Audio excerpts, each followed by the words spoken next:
Yang ke-79 yang kita nak bahaskan pada malam ini adalah nama Allah Al-Bar.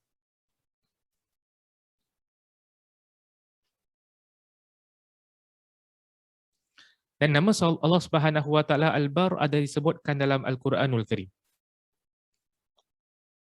Justru itu ulama sepakat untuk memasukkan nama ini sebagai salah satu daripada nama-nama Allah.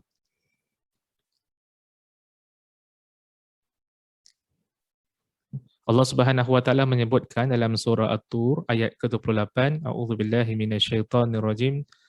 Inna kunna min qablu nad'uuhu innahu huwal barrur rahim. Sungguhnya kami dahulu menyembahnya.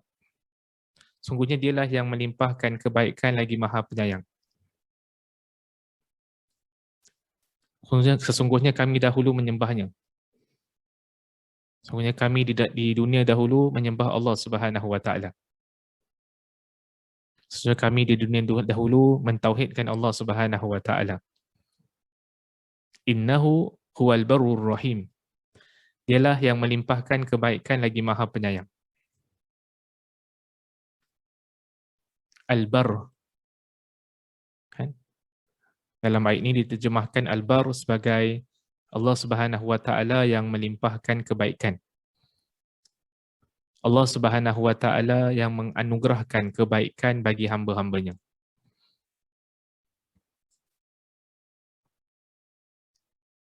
Apa maksud nama Allah Al-Bar?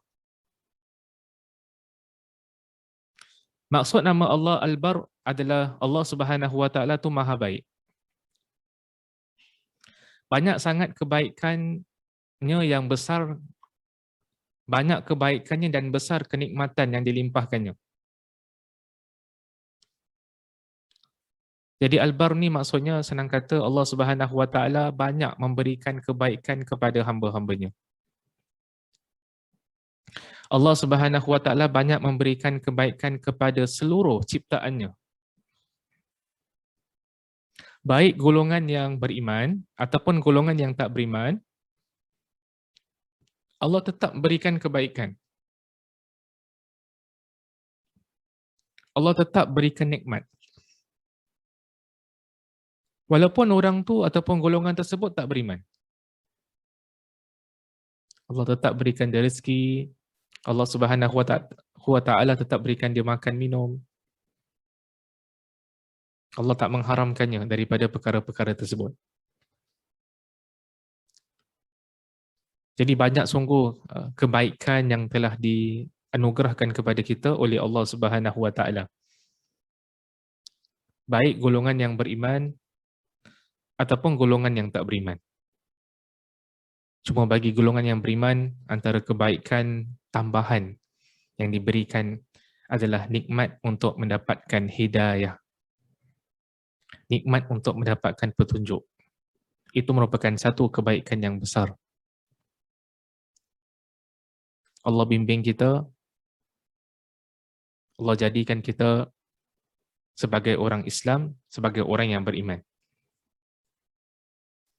Jadi sebagaimana kita katakan tadi, banyak sangat nikmat yang Allah Subhanahu Wa Taala kurniakan kepada kita. Kita lakukan satu amalan kebaikan, digandakan sekurang-kurangnya 10 pahala. Dan boleh jadi lebih daripada itu. Kita baca satu huruf daripada Quran, Allah Subhanahu Wa Taala berikan 10 pahala. Kita berpuasa pada bulan Ramadan, pahalanya digandakan oleh Allah Subhanahu Wa Taala. Itu yang kita selalu dengar hadis bila dah masuk bulan Syawal, kita selalu dengar hadis man shoma Ramadan, barang siapa yang berpuasa pada bulan Ramadan kemudian diikuti dengan 6 hari bulan Syawal, maka seolah-olah dia berpuasa setahun. Macam mana Ustaz? Orang tu puasa sebulan Ramadan 30 hari, kemudian diikuti dengan 6 hari bulan Syawal. Macam mana boleh sampai Nabi kata seolah-olah dia puasa setahun? Adalah kerana setiap amalan kita digandakan sekurang-kurangnya 10 kali. Kita puasa 1 bulan Ramadan, maka seolah-olah pahala dia macam kita puasa 10 bulan. times 10. Satu bulan kita kali 10. Kenapa kena kali 10? Kerana amal kebaikan digandakan at least 10 kali. Dan boleh jadi lebih daripada itu. Jadi puasa sebulan, Ramadan, seolah-olah macam puasa 10 bulan. In terms of pahala. Itu baru 10 bulan Ustaz. Tadi Nabi sebut dalam hadis, seolah-olah dia puasa setahun. Kita puasa 6 hari, bulan Syawal, times 10. Darab 10. 6 kali 10, kita dapat 60 hari. Kita puasa 6 hari bulan Syawal, seolah-olah kita macam dapat pahala puasa 60 hari. Macam mana boleh terjadi? Kerana amalan kita digandakan. Daripada sudut pahala, 10 kali. Sekurang-kurangnya. Kita ambil yang, dan 60 hari ni lebih kurang 2 bulan. Kita puasa sebulan, bulan Ramadan, pahala macam seolah-olah puasa 10 bulan. Kita puasa 6 hari bulan Syawal adalah seolah-olah kita berpuasa, pahalanya adalah seolah-olah berpuasa 2 bulan. 10 bulan tambah 2 bulan jadi setahun. Itu yang Nabi SAW bersabda, barang siapa yang berpuasa pada bulan Ramadan, kemudian diikuti dengan 6 hari bulan Syawal, maka seolah-olah dia berpuasa setahun. Okay. Jadi kata para ulama adalah macam mana Nabi boleh sampai ke menyebutkan that statement adalah kerana amalan ibadah kita digandakan pahalanya. Baik sungguh Allah Subhanahu Wa Taala menggandakan pahala bagi kita.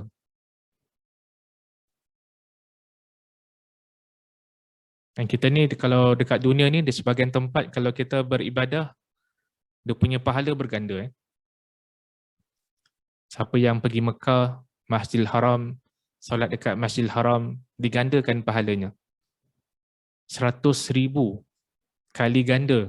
Lebih baik daripada solat di masjid-masjid yang lain. Orang pergi Masjid Nabawi dekat Madinah, digandakan 1000 kali ganda.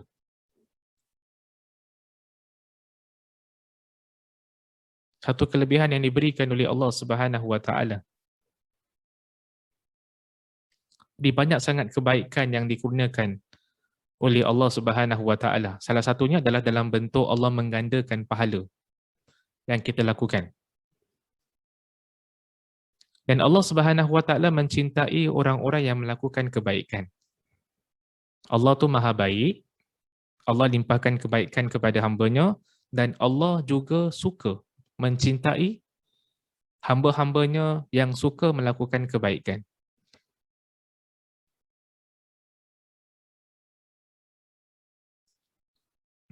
Itu adalah maksud daripada nama Allah Al-Bar.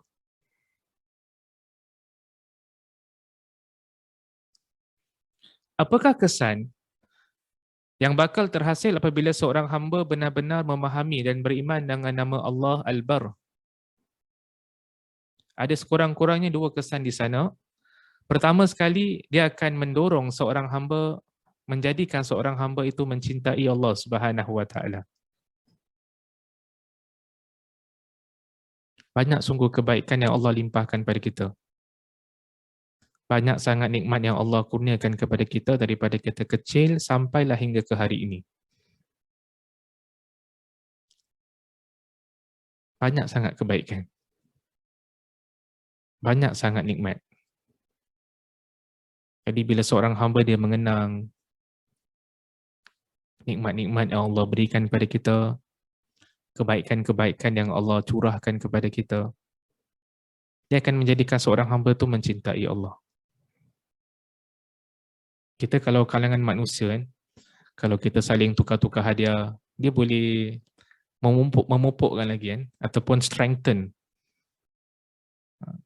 mengukuhkan lagi silaturahim, mencintai ataupun mengasihi antara salah satu sama lain. Kan ada hadis Nabi SAW, tahadu, tahabu, saling kita exchange gift, kita saling tukar-tukar hadiah. Itu adalah salah satu cara untuk kita saling kasih mengasihi antara satu sama lain. Dulu saya teringat,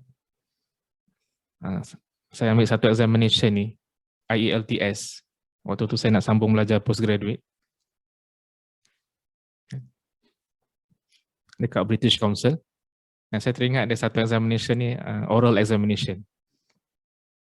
Kan? Oral examination tu, dia punya examination kita diberikan satu tajuk dan kita kena berbual pasal tajuk tu. LTS ni dia periksa peperiksaan bahasa Inggeris. Jadi saya teringat yang topik yang diberikan kepada saya untuk berbual for oral examination tu adalah tentang saling memberi hadiah lah, memberikan hadiah. Dan saya teringat waktu yang singkat yang diberikan tu untuk fikirkan apa yang nak kita berbual dekat depan examiner tu, saya teringat hadis Nabi kan. Sampai saya quote hadis Nabi dalam examination IELTS dengan Arab-Arab dia sekali. Saya kata dekat examiner tersebut, tahadu, tahabu. So saya translate lah bahasa Inggeris. Sampai yang examiner tu tengok saya sekejap macam, ya, asal ada bahasa lain ni dalam peperiksaan ni. Ini bukan peperiksaan bahasa Inggeris ke?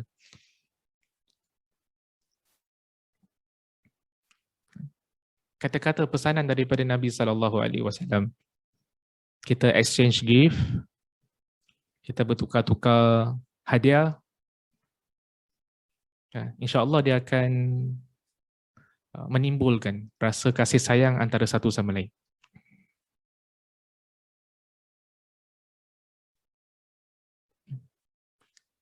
Banyak sungguh kebaikan yang Allah Subhanahu Wa Taala gunakan kepada kita. Banyak sungguh nikmat yang Allah Subhanahu Wa Taala gunakan kepada kita. Jadi orang yang banyak terima nikmat daripada Allah, seharusnya kita mencintai Allah Subhanahu Wa Taala. Yang kedua, kesan yang kedua adalah memperbanyakkan lagi amalan kebaikan. Allah Subhanahu Wa Taala tu Maha baik. Allah Subhanahu Wa Taala yang melimpahkan kebaikan kepada hamba-hambanya, dan Allah mencintai hamba-hambanya yang suka melakukan kebaikan. Jadi kalau kita tahu yang Allah Subhanahu Wa Taala mencintai hamba-hambanya yang melakukan kebaikan, kita akan cuba sedaya upaya untuk memperbanyakkan lagi amalan kebaikan kita. Amalan soleh. Kita buat baik kat orang. Kita membuat perkara-perkara yang memberikan kemanfaatan kepada orang. Dan bukan kita melakukan perkara-perkara yang menzalimi orang lain. Bagaimana tadi saya katakan pada antum, kita ni hidup kat dunia ni adalah umpama kita berada dalam satu examination hall yang cukup besar. Semua kita ni, orang dekat Singapura, dekat Amerika, dekat Australia, dekat negeri Arab, Afrika, kita ni umpama satu examination yang begitu besar dekat dunia ni. Cuma masing-masing ada examination yang tersendiri. Saya ada saya punya own ujian. Antum ada ujian antum yang tersendiri. Walaupun kita duduk dalam satu examination hall yang sama, tapi peperiksaan kita lain-lain. Perjalanan hidup kita lain-lain. Ujian kita lain-lain. Tapi kita semua diuji.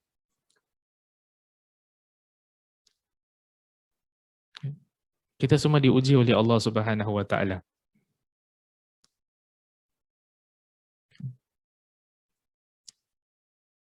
Jadi sebagai hamba-hamba Allah, kita perlu berusahalah kan untuk memperbanyakkan lagi amalan kebaikan kita kat dunia ni. Bekalan kita sebelum kita bertemu dengan Allah Subhanahu Wa Taala. Itu merupakan di antara kesan yang terhasil apabila seorang hamba beriman dengan nama Allah Al-Barr.